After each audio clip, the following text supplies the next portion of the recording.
The sound of the slap didn't just echo through the cramped diner. It tore the soul of the town right down the middle.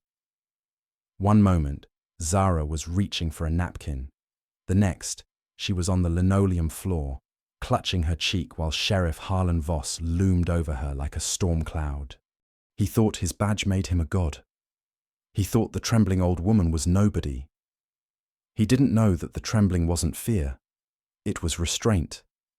And he certainly didn't know that the phone call she would make an hour later would bring a hellstorm raining down on his quiet county that no badge could stop. The heat in Oak Haven, Georgia, had a way of making people mean.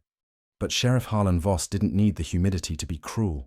He wore his cruelty like he wore his badge, polished, front and center, and daring anyone to say a word about it. It was morning at Sally's Skillet, the only diner in town that still served grits the way they were supposed to be made, slow, buttered, and heavy. The air smelled of bacon grease and old coffee. Zara Finley sat in her usual booth in the back corner. Zara was a fixture of Oak Haven. She had taught half the town to read during her years as a librarian, and she had fed the other half during church potlucks. She was small, her frame whittled down by time, with silver hair pulled back into a neat, tight bun.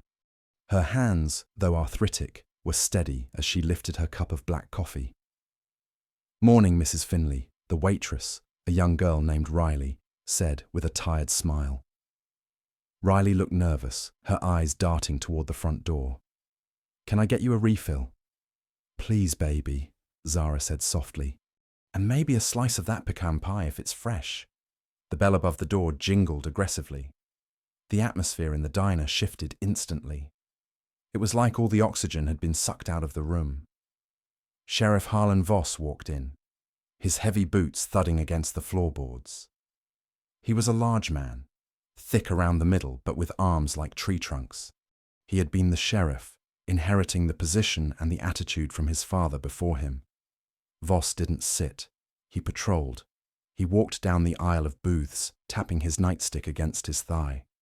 Tap, tap, tap. He stopped at Zara's booth. Zara didn't look up. She kept her eyes on her coffee, blowing the steam away gently. "You're in my seat, Zara," Voss said. His voice was a low gravel rumble. There were empty booths in the diner. This wasn't about a seat. "Morning, Sheriff," Zara said, her voice steady, though her heart hammered against her ribs. "I didn't realize this booth was reserved. There's no sign. It's reserved because I'm standing here." Voss sneered. He leaned down, placing both hands on the table, invading her personal space. "And I don't like the way you parked that rust bucket of a sedan outside. It's crooked. Looks like a hazard." "I parked between the lines, Sheriff, just like I always do." "Are you calling me a liar?" The diner went silent. Riley, the waitress, froze with the coffee pot in her hand. The line cook stopped scraping the grill. Everyone knew what Voss was doing. He was bored. He was angry at something else, and he needed someone to break. "I'm just stating the facts, sir," Zara replied. Voss smirked. He reached out and tipped her coffee cup. It wasn't a violent shove, just a calculated nudge. The hot black liquid spilled over the rim, cascading onto the table and splashing onto Zara's lap. Zara gasped, jumping up as the scalding liquid soaked her dress. "Oh, Lord have mercy." "Clumsy," Voss deadpanned. "Look at the mess you made. You expect Riley to clean that up." "You did that," Riley blurted out from behind the counter, her fear momentarily eclipsed by outrage. Voss whipped his head around, glaring at the girl until she shrank back. Then he turned back to Zara, who was frantically dabbing at her dress with a napkin. "Apologize," Voss demanded. Zara paused. She looked at the sheriff, disbelief warring with pain. "You want me to apologize for you burning me?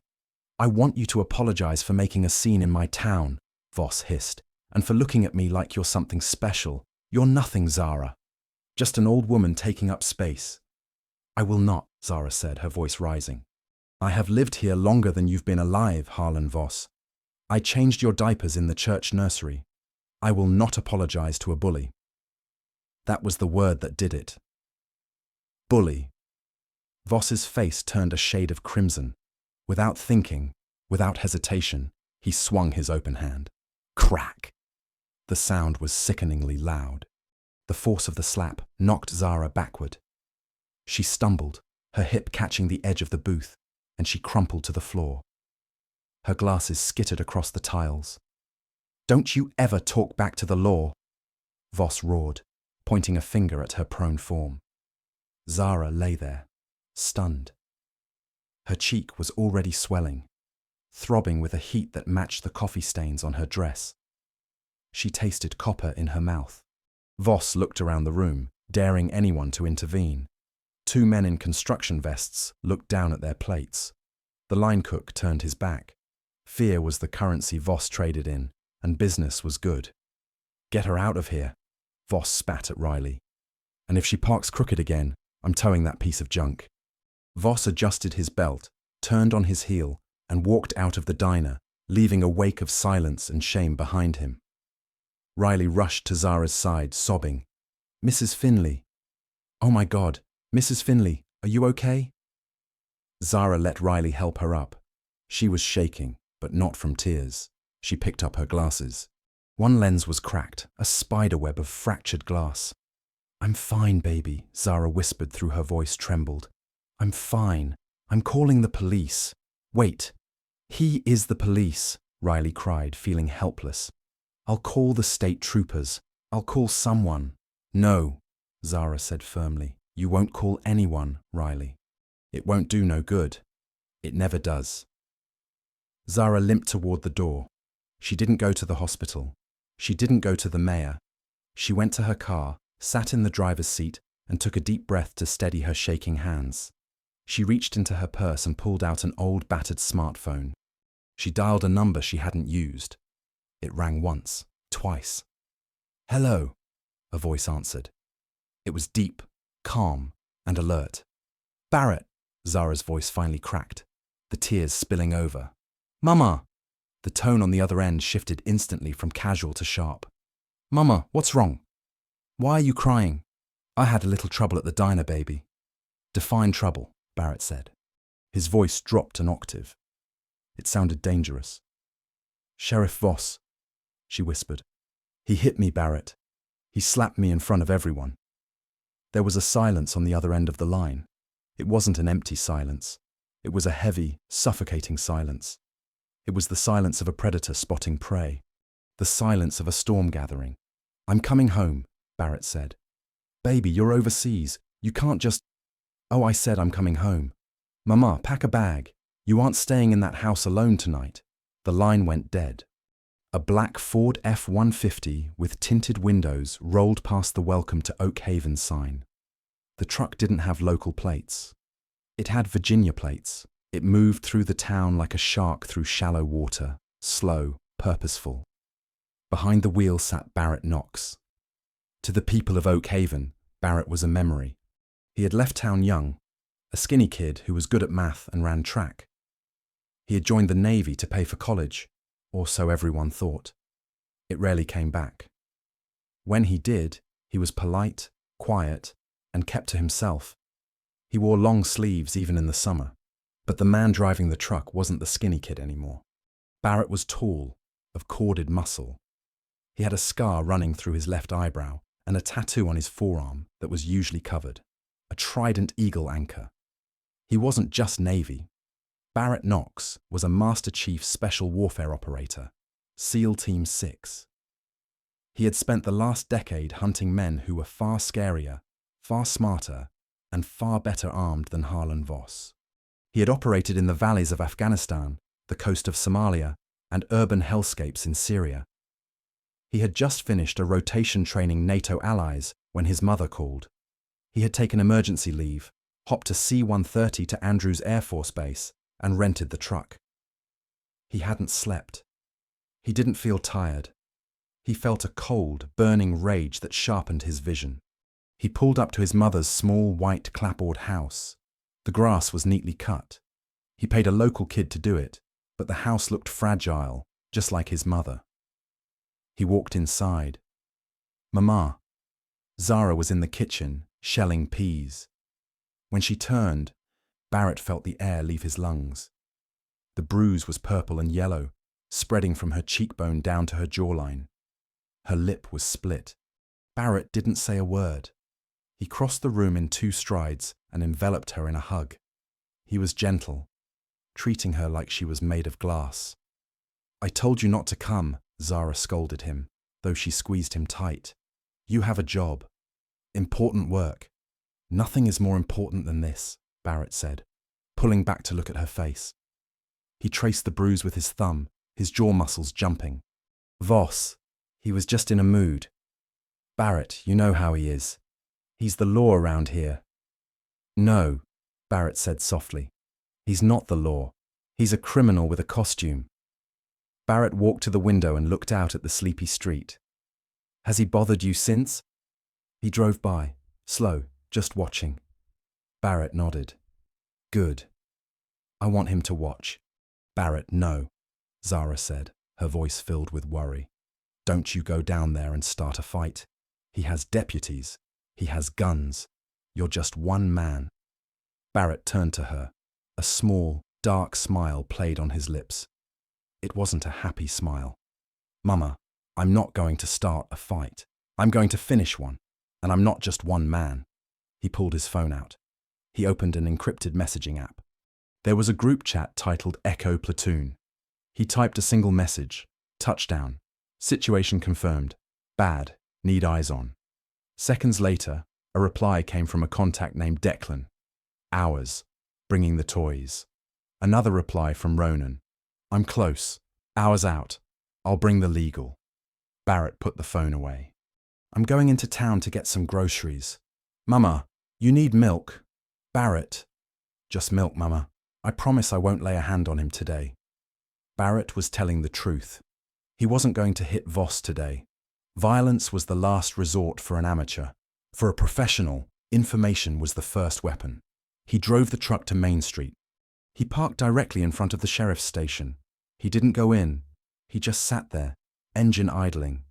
Sheriff Voss walked out of the station, adjusting his sunglasses. He saw the black truck. He saw the stranger behind the wheel staring at him. Voss puffed out his chest and walked over. He tapped on the window. Barrett rolled it down slowly. "You lost, boy?" Voss asked.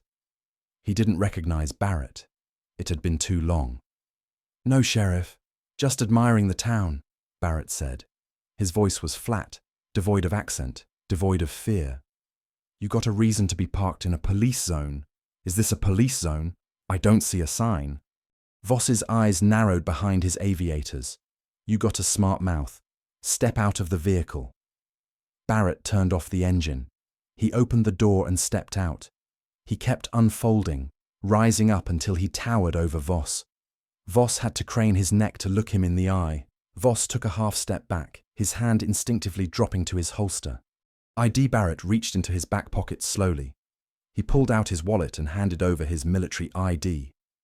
Voss looked at it. He squinted. "Navy, huh? What do you do?" "Peel potatoes." "Something like that," Barrett replied. Voss handed the ID back with a sneer. "Well, sailor, this isn't the high seas. This is my town. Move the truck or I tow it." "I'm moving," Barrett said. He leaned in slightly. "I just wanted to get a good look at you." "Why?" "So I don't forget the face," Barrett said. He got back in the truck and drove away. Voss stood there, an uneasy feeling settling in his gut. He was used to fear. He was used to anger. But the way that stranger looked at him, it wasn't fear or anger. It was assessment.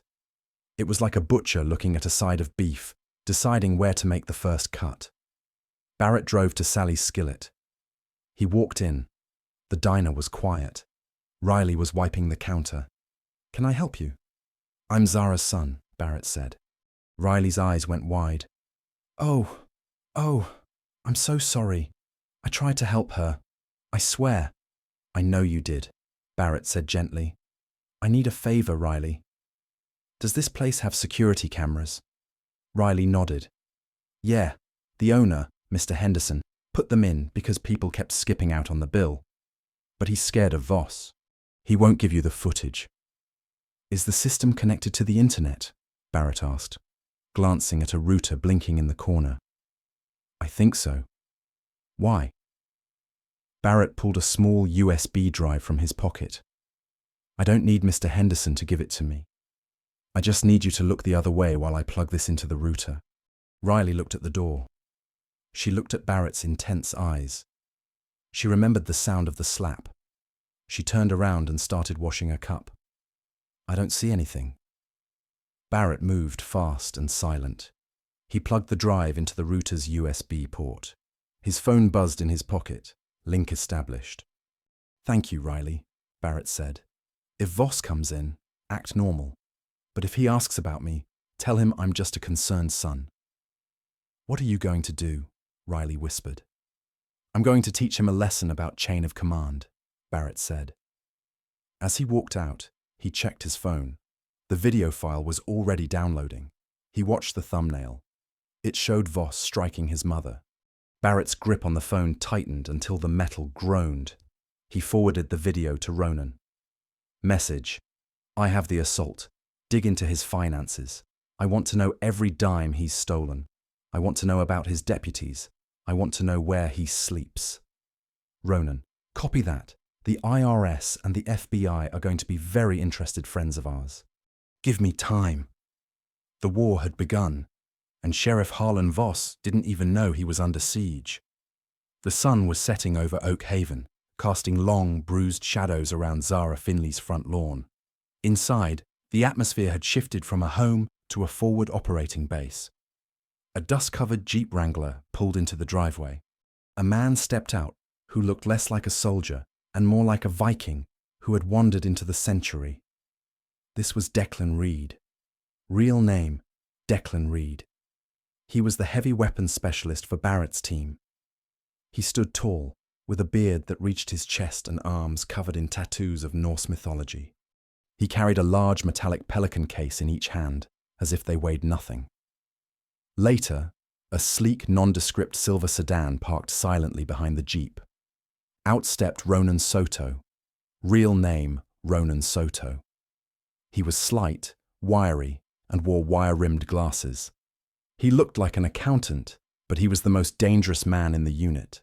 He was an intelligence specialist and a sniper who could hit a target from a mile away while simultaneously hacking their bank account. Barrett met them on the porch. There were no salutes, just firm handshakes and grim nods. She inside? Declan asked, his voice a low rumble. Yeah, she's making cornbread. Making. Good. I'm starving, Declan said, pushing past Barrett. Inside, Zara was overwhelmed. She had expected Barrett's friends to be scary military men. Instead, she found herself being treated like royalty. Declan insisted on fixing the leaking sink in the kitchen before he would even sit down, and Ronan immediately swept the house for bugs, electronic ones, before setting up a bank of monitors on her dining room table. Ma'am? Ronan said, his voice polite and soft. I need to ask for permission to access the county's electrical grid and the Sheriff's Department internal server. Technically, it's illegal. Zara wiped her hands on her apron. She looked at the bruise on her face in the hallway mirror. Ronan, honey, if you can stop that man from hurting anyone else, you have my permission to do whatever the Lord allows. Copy that, Ronan said. His fingers began to fly across his keyboard. The team had a full tactical picture of Oak Haven. Ronan had tapped into the town's traffic cameras, the sheriff's radio frequency, and even the unsecured Wi-Fi of the sheriff's station. Here's the situation, Ronan said, spinning a monitor around so Barrett and Declan could see. Sheriff Harlan Voss isn't just a bully, he's a kingpin. On the screen were spreadsheets and photos. He's running a civil forfeiture scam on an industrial scale. He pulls over out-of-state cars, mostly minorities or students, claims he smells drugs, and seizes their cash and vehicles. The cars go to a chop shop out of town owned by his cousin. The cash goes into a departmental slush fund labeled departmental training, which is then funneled into departmental offshore accounts. How much? Barrett asked, his eyes cold. A lot. Declan whistled. A lot of grits. There's more, Ronan continued. He has 3 deputies who are in on it. Deputy Nolan, Deputy Aidan, and Deputy Silas. The rest of the force are just scared kids or old men waiting for a pension. Voss keeps them in line with blackmail. So, we cut the head off the snake, Barrett said. Not yet, Ronan cautioned. If we just take him out or expose him now, he might wiggle out. He's got friends in the state capital. We need to catch him in the act of a felony so undeniable that even his connections can't save him. We need to make him desperate. Suddenly, the lights in the house flickered. He's here, Barrett said. He didn't need to look out the window. He could feel it. Outside, a spotlight cut through the darkness, illuminating the front of Zara's house. It was a sheriff's cruiser. The siren blipped once, a sound of intimidation. Barrett stood up. Stay inside, he ordered the team. I don't want him to know the cavalry is here yet. Barrett walked out onto the porch, his hands empty, his posture relaxed. Sheriff Voss was leaning against his cruiser, a cigar in his mouth. Two deputies stood behind him, hands resting on their holstered weapons. Evening, sailor, Voss called out. Late night for a family reunion. It's a free country, Sheriff, Barrett said, leaning against the porch railing. Is it? Voss laughed. See, I ran your plates. Rental? I don't like rentals in my neighborhood. They bring trouble. The only trouble here is the one standing on my sidewalk, Barrett replied. Voss's smile vanished. He aimed his rifle vaguely at the crowd, silencing them. He walked to the back booth, the same booth, but now there was a small brass plaque screwed into the wall above the table. It read, "Reserved for Zara Finley, the First Lady of Oak Haven." Zara sat down. Barrett slid into the booth opposite her. He looked different, softer. He wasn't scanning the room for threats anymore. He was just a son having breakfast with his mother. Coffee, Mama? Barrett asked. Please, baby, Zara smiled.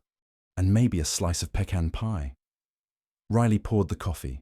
It was hot, dark, and perfect. She placed the cup down gently, making sure not a single drop spilled. Here you go, Zara, Riley said. On the house forever. Zara took a sip.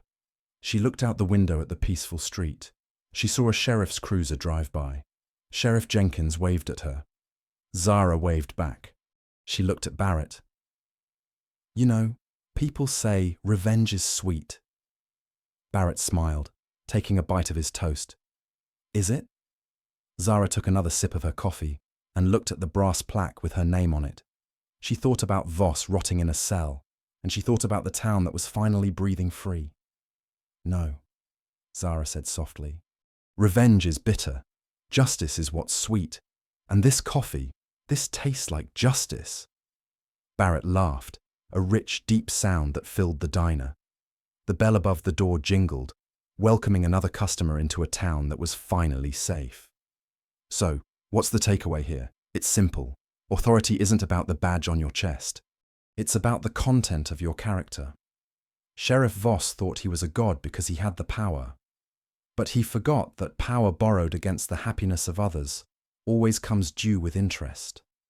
He messed with a quiet woman, not realizing that quiet strength is often the most dangerous kind, especially when that strength raised a warrior.